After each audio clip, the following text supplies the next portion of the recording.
Alright, quick update. I just found this out just right now. And yeah, I mean, as expected, yes, Rise of the Tomb Raider is a time exclusive. Phil Spencer even said it himself, so there you go.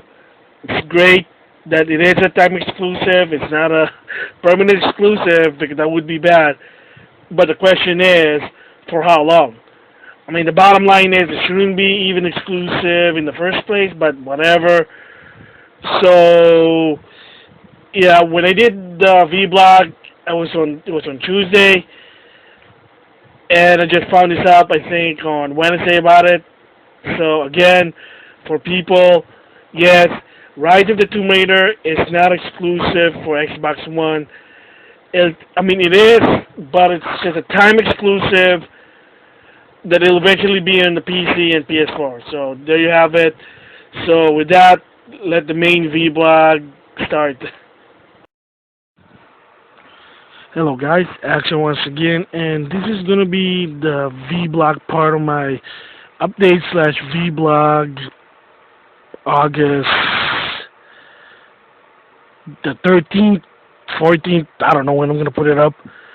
Hopefully this week or next week. I don't know.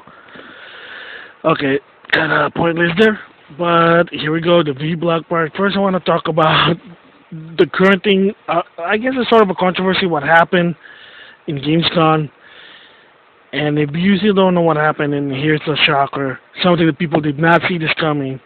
The sequel to Tomb Raider, the reboot from 2013. Of course, you know in E3 that it's going to be a sequel. It's called Rise of the Tomb Raider. It's a direct sequel to that reboot.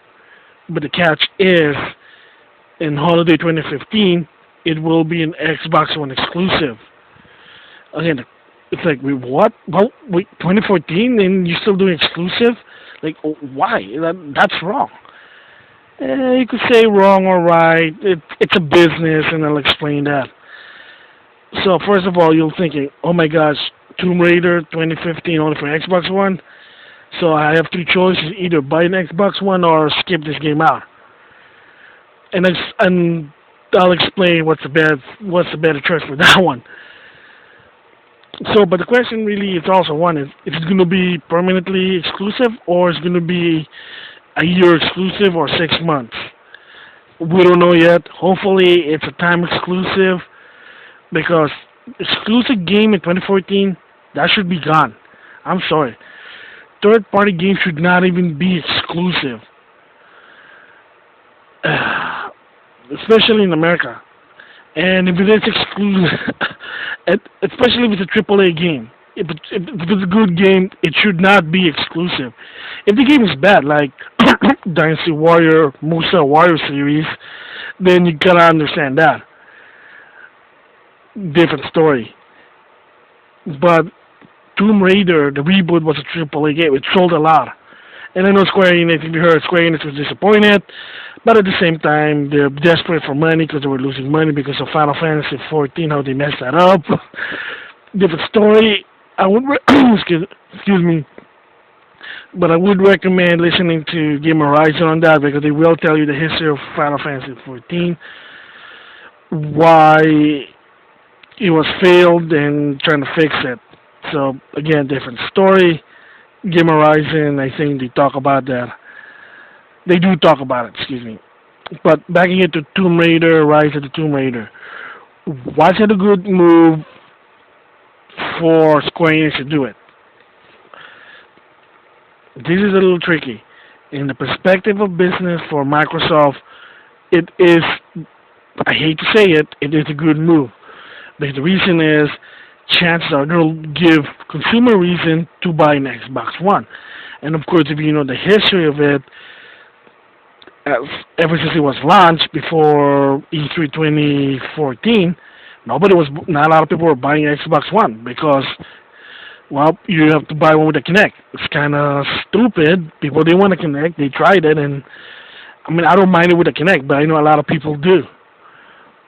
But again, different story. Like I said, I like the Kinect. You can probably see that on my Xbox One video. But for Microsoft, that's a good move. Like I said, they give him a reason to get an Xbox One. Like, if you want to play Tomb Raider, let's just say Tomb Raider 2, ASAP, this is the time you can only get it in Xbox One. Here's the question. Did Square Enix really wanted to do it? Did it really benefit them? And here's the translation for that. No, Microsoft paid us a lot of money, lots of money, so we have to abide by the deal. It will make it exclusive. That's basically the translation is, like most people said. It's a good business move for Microsoft, but it's actually bad for Square Enix. And you know why? This is the same situation what happened when Grand Theft Auto 4 had exclusive DLC for 2 years for Microsoft. And the BS part was that it wasn't for Sony, there wouldn't be Grand Theft Auto series. So that's kind of like a slap in the face. And Take-Two actually knew that. When people actually emailed and basically called out Square, Take-Two, or the people who did Grand Theft Auto 4 or 5, did the same people. Rockstar, I guess. Take-Two, they're a big company, but Rockstar, let's just say Rockstar, man. Brain fart for me, excuse me. They were well aware, but again, they were paid a lot of money. Did they have to? And they probably thought, well, that's a lot of money, we should apply it. And again, remember, money makes people do stuff that sometimes goes against the consumer. So, the question is, if you have an Xbox One and you like Tomb Raider, there you go. It justifies why you have an Xbox One. Great. But for anyone else, including me, because I don't intend to get an Xbox One just for Tomb Raider. I like Tomb Raider. I played the previous one. I'm not playing the new Tomb Raider just for the Xbox One. Hell no. Yep. I know I said that. Excuse me. But yeah, heck no, man. I'm not doing it. No. And this is like the same situation with long time ago in 2005 with SNK Playmore. And I'll explain that. But it's a different story with SNK Playmore, but I do explain, but it's all sort of related. Again, the point what happened here really is Microsoft paid a lot of money to Square Enix, and you know Square Enix, they love money. I know even Watt is not working there, now he's like a chairman. They love money because because the people don't know Wada, he loves money. He just loves money. So that's probably it. That was an influence. Square Enix said, well, we need that money, so we can probably use that something else. So whatever. Again, was it a good move for Square Enix to do it? And the answer is no, because here's the thing, Square Enix, don't assume that consumers gonna buy an Xbox One for your game, even if it's really good. It's not 2005. It is not 2010. It's 2014. The market situation changed. The strategy changed. People were not gonna buy a console just for the particular game. That's why it was a good move that Dead Rising 3 was on PC, same thing with Rise. And I know Review Tech USA doesn't like it, but Review Tech USA, I disagree. It's called option. People have option. Why I don't understand why you want to force people to buy a console. I mean, yeah, Microsoft would love you to buy an Xbox One, but Sony wants you to buy a PS4. So I disagree what Review Tech USA about it on Tomb Raider. I think it was good move, good idea for Microsoft. Bad idea for Square Enix. Shot himself in the foot. So what can you do? Well, one, again, like I said, for no dub, no buy. One, well, make a petition. I don't know if that's gonna work or not. I see petition. They're already starting to petition. Two, don't support Square Enix. Don't buy their games. Don't buy their game because of Tomb Raider exclusively in the Xbox. Yeah, I know it sounds childish, but that's how you go. 3, social media. Like I said, let your voice be heard. Call them out. Tomb Raider for Xbox One, you can say, stupidest idea of 2014. We'll see what happened. Or even 2015. 3. Like I say, vote with your wallet. Don't buy it. Don't buy Xbox One. Don't buy Tomb Raider. And if it failed, that's, again, like I said, that's Square Enix fault. Most stupidest decision ever.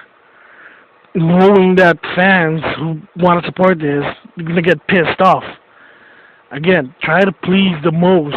Please most of them. All, better yet, all of them.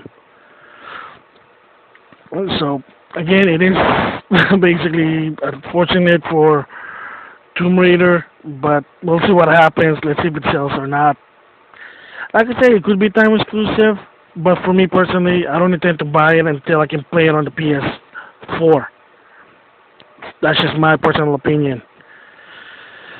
So the second one is this one I want to talk about, and it's a long overdue, is Skullgirls DLC controversy.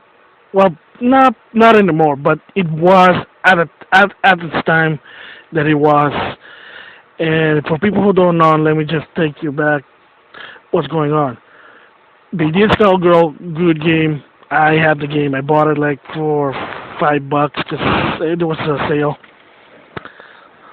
But what happened was they said, well, we want to continue the game, but we need money because Konami basically is not supporting the game anymore. From what I heard, some BS deal. What's going on? Because it was Konami at first. Now it was somebody new. Now it's somebody new. And yes, Lab Zero, the developer, don't have a. Well, they could probably self-publish it, but I think they didn't have a publishing crew. That's why I don't know. It's the business side. But anyway, they want to continue the game, and for one character, they wanted to be $75,000 just for one character. And some people agree with it, some didn't, and me personally did not. I'm sorry to say, and I still stick as of right now that $75 for a DLC character for a game that's basically, I'm sorry to say, semi-pseudo 2D, and it's a download game. It's not Street Fighter 4 that costs $60. It's a download game that costs $15. I'm sorry to say, my opinion probably is you're using too much money in this game. Nothing personal, my opinion. And again, that's the reason why. $7. And people say, well, for that you can have, that cost we use hand. Well, again, you're comparing a download game to a freaking retail game. That doesn't work. That's why I still stick with that. I think, and believe it or not, I agree with Colin what he said. You can make good game without spending a lot. You just have to think really hard how to do it. That's just the trick. So it was just, in my opinion, sorry Lab Zero, but $75 just for one character was just too much. Sorry, but still I'm going to stick with that. It is an opinion that backed it with facts. But I do want to say commendable for Adam Sessler, because this was also mentioned on a Google discussion with Adam, and I can agree with Adam why they need a lot of money just for one character. Well, it's not just the game itself. It's also utility bills, which is food, water, electricity, you name it, your normal bills. So they probably need a lot. And again, if you're smart, you can pinch pennies. You can save a lot. So, again, I don't really agree that $75 for a character. I think that's too much for a download game. So, like I'm still sticking with that. However, I'm going to give them props. And this is what people actually did. And this is actually prop that I gave them. And I knew they were going to do this. I was hoping for them to do this. They actually listened for this one. Is, for a limited time, offering it for free. So that was a trade-off. That was a good trade-off. Okay, $75 for one character was too much. But here's the trade-off. For a limited time, and their limit was really long, I can tell you that much. Their limit is way too long. The characters for free. I got Squidly for free. I got Big Bang for free.